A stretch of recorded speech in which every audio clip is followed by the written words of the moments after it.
Chairman Biggs, Ranking Member Nadler, Miss Dean, honorable members of the committee, thank you guys so much for having me.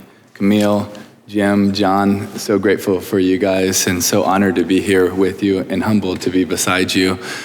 My name is Tim Tebow, and as Chairman Biggs stated, I'm fortunate to be and humbled to be the chairman and the founder of the Tim Tebow Foundation, and we exist to bring faith, hope, and love to those needing a brighter day in their darkest hour of need. To sum it up, we strive to fight for people that can't fight for themselves. Some of you may know me from sports, but honestly, more of you probably know me from getting cut from a bunch of sports teams, as Miss Dean mentioned earlier, so thanks, Miss Dean. We can talk about that later, it's all good. But honestly, why we're here today is to talk about the MVP. Not the MVP I chased most of my life. Couldn't get, by the way, but chased. Not the MVP most of you are probably thinking, no, not the most valuable player. A more important MVP, the most vulnerable people. That's why we're here today.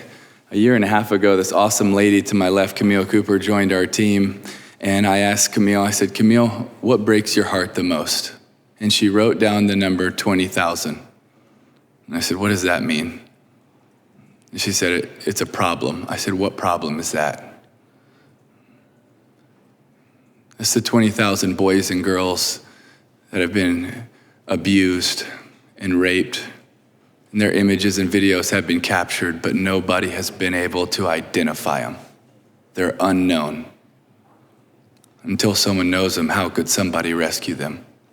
And I knew that day that my heart was broken and my eyes were open, and we had to do something. So I said, Camille, what do you think's the best approach? And she said, bring the best teams and players together. So we convened a meeting in Lyon, France, with amazing frontline heroes.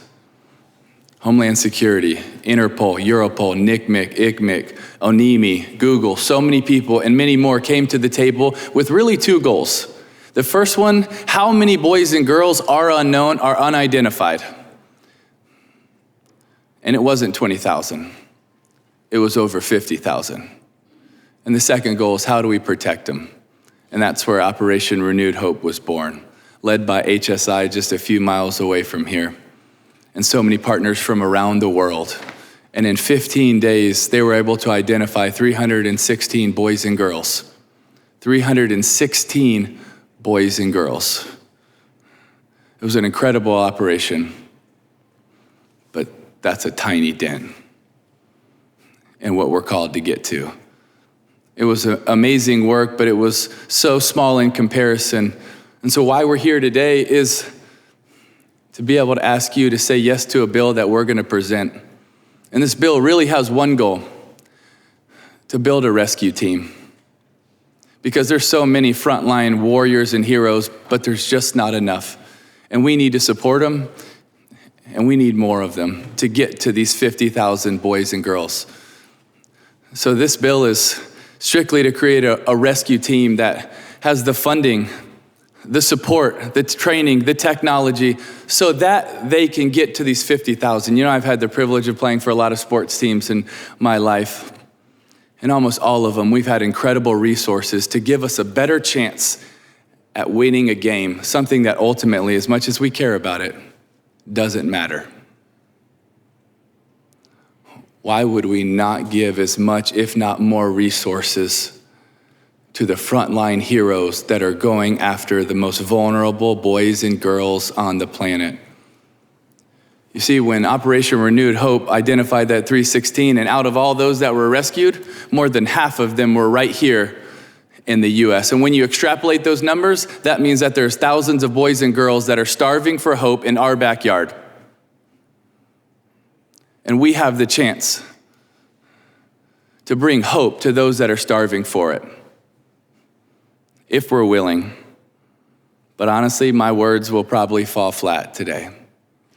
So instead of hearing from me, I would rather you hear from one of my heroes, a young girl who went through extreme abuse for 7 years, and almost every night she got raped for 7 years. And in the middle of her abuse, this is what she writes.